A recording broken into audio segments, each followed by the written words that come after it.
an balimaw ni tile ani wula bɛ yɔrɔ yɔrɔ an ka folibaw ye bi mɔgɔ min b'an bolokɔrɔ ye an balimakɛ Tapa Konte ye aw bɛɛ b'a dɔn nin t'a siɲɛ fɔlɔ ye an ka plateau kan wa Tapa Konte ye collectif main propre ka kuma lasela ye collectif main propre jɛkulu min wulila ka maliyɛnw ka sɛbɛn sɔrɔ k'u ka kɛlɛkɛsen ye faransi ani fan bɛɛ o de b'an bolo bi a nakun an ka plateau kan o ye kana kuma maliyɛnw ka sɛbɛn ko n'i y'a mɛn i bɛ taa kalafili kɛ jumasi nata n'o bɛ bɛn juwe kalo tile 29 kan o y'a juwe kalo tile 29 ma o y'a ye ka kalata fili sɛbɛn de b'i bolo n'a bɛ fɔ o ma carte d'électeur donc an bɛna kuma o de kun kan ko la Tapa Konte i ni tile. N tile Lija n b'aw fo ka aw lamɛnbagaw bɛɛ lajɛlen fo. I ka foli bɛ sɔn ka diya u ye.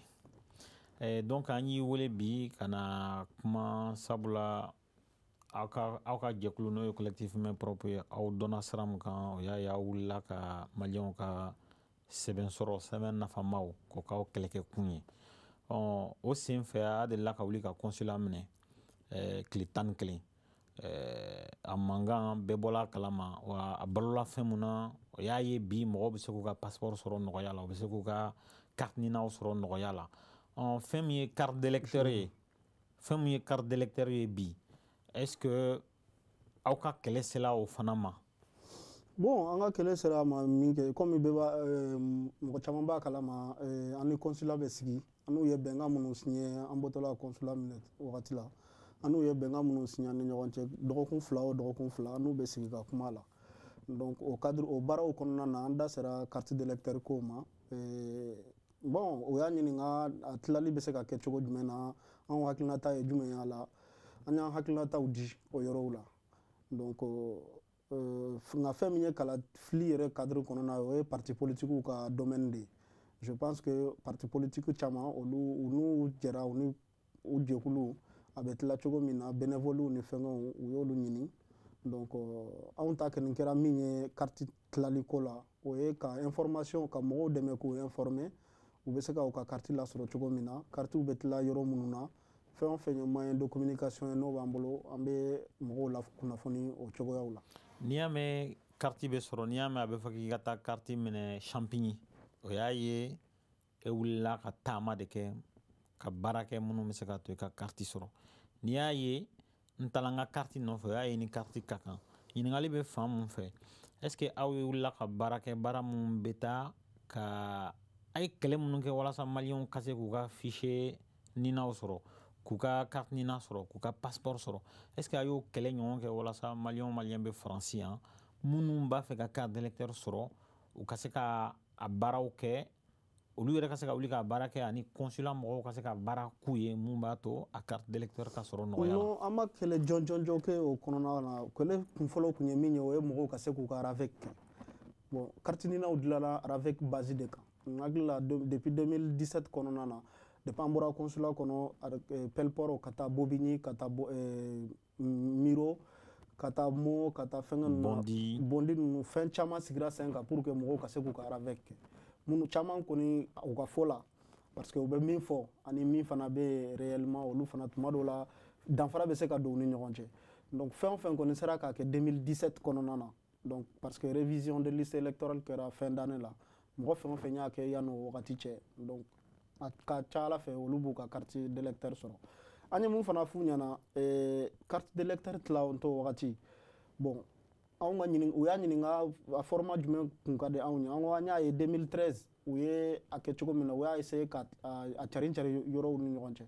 a laban nana kɛ fɛn dɔ ye a kɛra gɛlɛya ye parce que mɔgɔw i bɛ se ka taa bureau 4 5 ou 7 ɲɔgɔn na kɛ i t'i ka carte sɔrɔ an ko a ɲuman kun ye min ye u ka se ka yɔrɔ dɔ centraliser yɔrɔba mɔgɔ bɛɛ bɛ se ka na yɔrɔ min na donc a bɛɛ bɛ bila yen nɔ donc mɔgɔw bɛ taa au moins yɔrɔ kelen de don n'i taara n'i m'a sɔrɔ i ka fɛn sɔrɔ ni département la parce que a tuma dɔw la u kun ko ka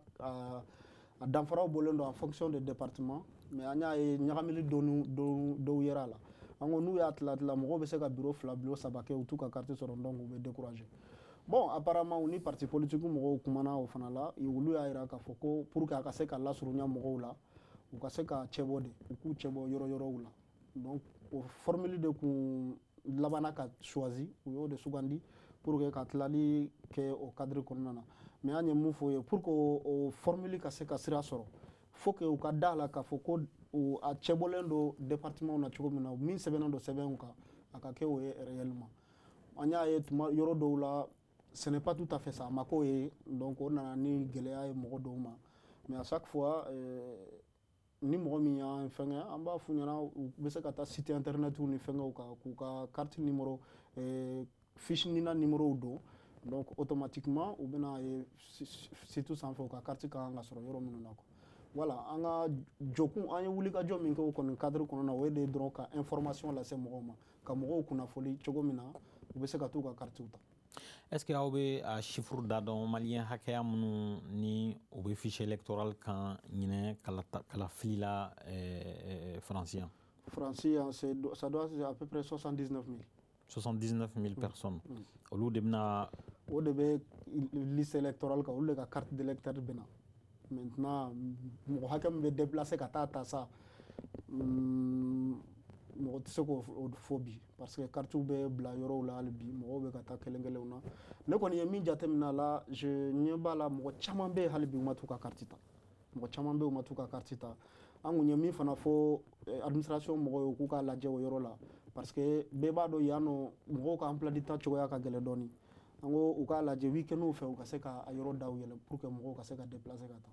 bɛɛ ɲɛ b'a la en fonction de mɔgɔw ka occupation an balimamuso ninnu mɔgɔ minnu bɛ intérim minnu fɛngɛw la ka se ka hali don kelen bila k'a fɔ k'i bɛ t'i ka carte ta a ka gɛlɛn dɔw ma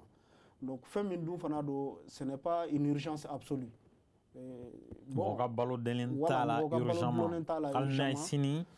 n'i ma taa kala fili mɔgɔ min bɛ taa suganti n'a ma kɛ mɔgɔ ɲɛnama ye a ɲagata b'i sɔrɔ nka a kɔni t'i balo bi ka taa la KFC dun o dun ye fɛn dɔ ye n'a b'o cogoya la bon mɔgɔ fɛn o fɛn bɛ o cadre kɔnɔ na minnu tɛ militant politique ni fɛngɛw ye u tɛna u sew n'i bolow bɛɛ don ɲɔgɔn na k'u bɛ taa carte ta. Ne yɛrɛ taara n ka carte nɔfɛ Champigny kunun n taara nɔfɛ Champigny yɔrɔ min na n m'a faamu kun min na carte ta la bila Champigny o yɔrɔ la a bɛ garage dɔ de kɔnɔ yɔrɔ dɔ la.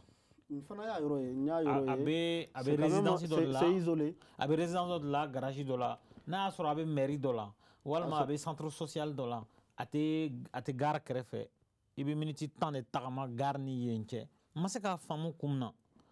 Mali la consulat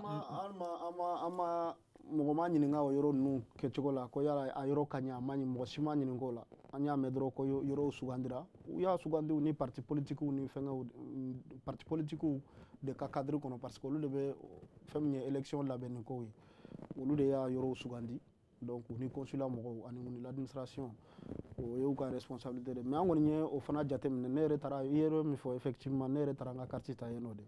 mais je vois que ni mobili t'i bolo ni taara ne taara mobili de la mais ɲɛ sira nin ye cogo min na c'est un peu compliqué. Ne taara nɛgɛso de la comment ye sportif ye ɲininkali wɛrɛ min bɛ n bolo ka est ce que a dadɔnlen don an filɛ don min na i ko bi taux de retrait min kɛla carte d'électeur la Faransi yan. Faransi non en tout cas ne bolo je n'ai pas l'information tɛ n bolo. Mais est ce que Mali globalement information b'i bolo? Mali la taux de retrait globalement kun y'a mɛn k'a fɔ ko il y avait l'ordre de 28% extérieur la o ye kɔfɛla mɔgɔw bɛɛ lajɛlen ye mais min ye Faransi a dantigɛlen tɛ Faransi ta la. Ok o bɔlen kɔ carte d'électeur ko bɔlen kɔ collectif main propre bɛɛ est ce que collectif main propre bɛ ka campagne dɔ kɛ ka mɔgɔw sensibiliser élection nata thème précis dɔw la ou pas? Non, par contre collectif main propre sollicité len don min na o ye fɛn min ye les présidents des bureaux de vote on a consulat mɔgɔw y'an wele k'a fɔ ko selon la loi mɔgɔ 5 min bɛ don bureau kɔnɔ n'o ye 4 assesseurs ani un président de bureau n'o ye bureau président ye mɔgɔ kelen ka kan ka choisir opposition mɔgɔ fɛ mɔgɔ kelen ka kan ka choisir majorité fɛ a mɔgɔ 3 tɔ administration de ka kan k'o fournir donc on a été consulat ye laɲini k'an fɛ an k'u dɛmɛ pour que n'an bɛ se ka militants mobiliser u ka se ka taa bureau assesseur ninnu ani président bureau de vote an impliqué len don o la an ye mɔgɔ caman di an ka militants caman di o la pour que u ka se ka dɛmɛ don administration ma mɔgɔw bɛ se k'u ka vote kɛ cogo min na. N'i y'a mɛn i bɛ taa kɛ président de bureau de vote ye o fɛn wɛrɛ o y'a ye labɛn dɔ de kɛla est ce que a y'o labɛnw sigi sen kan a ka jɛkulu membre minnu bɛna taa nin baara ninnu kɛ? Non administration de bɛ fɛn min ye u ka formation ye fɛn o fɛn ye assesseur ka baara u bɛ se ka min kɛ u man kan ka min kɛ sariya ye mun fɔ sariya ma min fɔ voilà c'est l'administration consulat mɔgɔw olu de occupelen don o formation na collectif tɛ o kɛ a ka militants gansan fɛngɛ la an bɛ min f'u ye ka gɛlɛya o kɔni quand il y a les formations week-end tɛmɛnen samedi ni dimanche formation tun bɛ yen nɔ an ye fɛn bɛɛ sigi sen kan pour que k'an ka mɔgɔw mobiliser u ka se ka taa formation na u ka se ka formation assimiler pour que vote ka se ka kɛ a kɛcogo ɲuman na. Wagati nataw mun ni élection banna ala ka kɛ hɛrɛ la a ka ban hɛrɛ kɔnɔ n'o banna activité jumɛnw de bolodalen bɛ collectif main propre bɛɛ. Bon ni o banna fɔlɔ an ka assemblée générale annuelle kɛ pour que an ka se k'an ka san bilan kɛ an ka membres bɛɛ lajɛlen ye o bɛ sen kan fɔlɔ et jusqu'à présent aussi an bɛ continuer tuguni k'an ka mémorandum hali n'a sɔrɔ caman kɛra bon a bɛɛ kɔni ma se ka kɛ ka ban fɔlɔ parce que an ye ka ɲininkali laɲini dɔw fana ye o ye de san o san o ka se ka kɛ par exemple n'an ko ko ka forum kɛ pour que administration ka maliyɛnw lasigi ka kuma u fɛ u ka hakɛ ye min ye jamana nin kɔnɔ u ka kan ka min kɛ u ka hakɛ dan ye min ye u ka obligation donc o baara ninnu fini ye o forum o ye san o san de olu labɛnniw ni fɛngɛw donc olu kow bɛɛ bɛ sen na an'u bɛ discussion na olu la min yɛrɛ fana kɛra fana parce que bɛɛ b'a dɔn k'a fɔ ko dosokɔrɔ t'a sɔnsɔri cogo bila min yɛrɛ kɛra ni bɛɛ b'a fɔ ko alihamudulilayi bi n'a sunɔgɔra sini u bɛ se ka segin kɔ donc an ka baara taabolo dɔ fana ye k'o tɔpɔtɔ pour que sini ma sinikɛnɛ ma segin ka na kɛ kɔfɛ o kow kɔnɔna na donc olu kɔni bolo dalen don. Ok, donc ni kun y'an ka kuma laban ye Tapa Konte de kun b'an bolo yan collectif main propre ka kuma lasela a kun nana kuma fɛn min ye carte d'électeur sɔrɔli n'a sɔrɔbaliya ani olu yɛrɛ bɛ wuli ka jɔ mun kɛ walasa maliyɛnw ka sɛbɛn sɔrɔ ko ka nɔgɔya Faransi dugukolo kan yan i ni ce Tapa Konte. n cɛ an bɛ dugawu kɛ ala ka élection tɛmɛ ko ɲuman ala ka kɛ ka diya an bɛɛ lajɛlen. Ami ala ka dugawu minɛ i Konte k'an bɛn. I yɛrɛ jara.